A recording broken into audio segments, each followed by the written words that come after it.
बिस्मिल्लाहिर्रहमानिर्रहीम अल्लाहुम्मा सल्लि अला मुहम्मदिन व अला आलि मोहम्मद। शाह जंजानी टी वी से आपकी खिदमत में हाज़िर हूँ। प्रोग्राम में टुडे कबूली दुआ का वक्त। आज 25 दिसंबर जुमेरात का दिन है। बहुत ही प्यारा खूबसूरत दिन है। इस दिन की अज़मत और बुज़ुर्गी कि क्या कहने कि औलिया अल्लाह की दरगाहों पे रश होता है।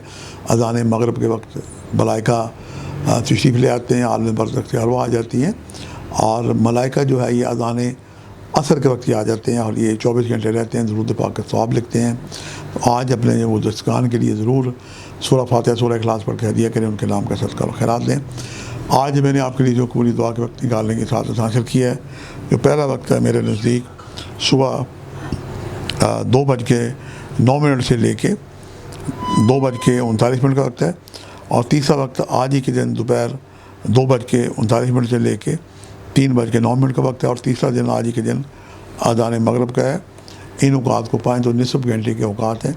कसरत से दुरूशी पढ़ते पढ़ते इस वक्त में आप दुआएं करें, आपकी दुआएं बारगाह खुदाबंदी में मुस्तजाब होंगी। आज कोई ज़र्द रंग की नज़र अल्लाह न्याज़ हुसैन बनाएँ, ख़ुद भी खाएँ और अपने पड़ोसियों दोस्तों को भी खिलाएँ और मौला हुसैन को वसीला बना के दुआ करें। यकीनन इस अमल से की कि दुआएं बारगाह खुदाबंदी में मुस्तजाब होती हैं। औलिया अल्लाह के बुज़ुर्गों की खिदमत करें। आपके वालिदैन जो हैं ये भी किसी औलिया अल्लाह से कम नहीं हैं, उनकी खिदमत करें और ख़ानदान में जो वालिदैन के अज़ीज़ व क़ारिब उनकी भी खिदमत करें।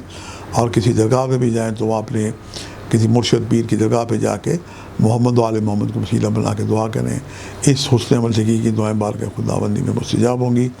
313 दफ़ा दुरूशी पढ़ें, हर तस्बीह में रुक के दुआ करें। आज के लिए इतना ही। शाह जंजानी को इजाज़त दीजिएगा। बशर्ते ज़िंदगी का एक नए प्रोग्राम के साथ मुलाकात होगी। खुदा हाफ़िज़।